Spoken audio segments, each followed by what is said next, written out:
السلام علیکم دوستوں، میرا نام ڈاکٹر اسد محمود ہے۔ سلطان نور الدین زنگی عشاء کی نماز پڑھ کر سوئے کہ اچانک اٹھ بیٹھے اور نم آنکھوں سے فرمایا، میرے ہوتے ہوئے میرے آقا میرے نبی صلی اللہ علیہ وآلہ وسلم کو کون ستا رہا ہے؟ آپ اس خواب کے بارے میں سوچ رہے تھے جو مسلسل 3 دن سے انہیں آ رہا تھا، اور آج پھر چند لمحوں پہلے انہیں خواب آیا جس میں سرکار دو عالم صلی اللہ علیہ وآلہ وسلم نے 2 افراد کی طرف اشارہ کر کے فرمایا، یہ 2 آدمی مجھے ستا رہے ہیں۔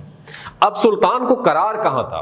انہوں نے کسی بڑی جنگ کے پیش نظر بڑے جنگی ہتھیاروں اور طرح طرح کے ہتھیاروں سے پوری طرح لیس جنگی فوجی لشکر اور خزانہ ساتھ لیا اور پوری جنگی تیاری کے ساتھ دمشق سے مدینہ جانے کا ارادہ فرمایا۔ یاد رکھیے دوستو، اس وقت دمشق سے مدینہ کا رستہ کوئی تقریباً 20-25 دن میں طے ہوتا تھا، مگر آپ نے وداؤٹ سٹے، بغیر کوئی آرام کیے یہ رستہ 16 دنوں میں طے کیا۔ مدینہ پہنچ کر آپ نے مدینہ آنے اور جانے والے تمام جو ٹریکس تھے وہ بند کر لیے اور تمام خاص و عام کو اپنے ساتھ کھانے پر بلایا۔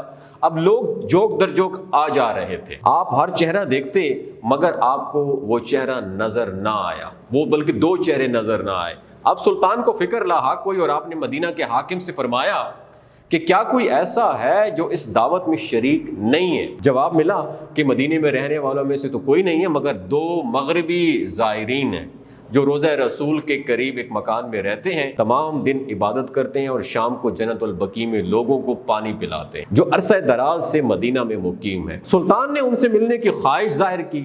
دونوں زائرین بظاہر بہت عبادت گزار لگتے تھے۔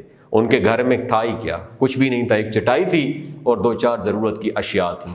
ایک دم سلطان جب انٹر ہوئے تو سلطان کو چٹائی کے نیچے کا فرش لرزتا ہوا محسوس ہوا۔ آپ نے چٹائی ہٹا کر دیکھا، وہاں پر ایک سرنگ تھی۔ آپ نے اپنے سپاہی کو سرنگ میں اترنے کا حکم دیا، وہ سرنگ میں داخل ہوئے اور واپس آ کر بتایا کہ یہ سرنگ نبی پاک صلی اللہ علیہ وآلہ وسلم کی قبر مبارک طرف جاتی ہے۔ یہ سن کر سلطان کے چہرے پر غیظ و غضب کی کیفیت طاری ہو گئی۔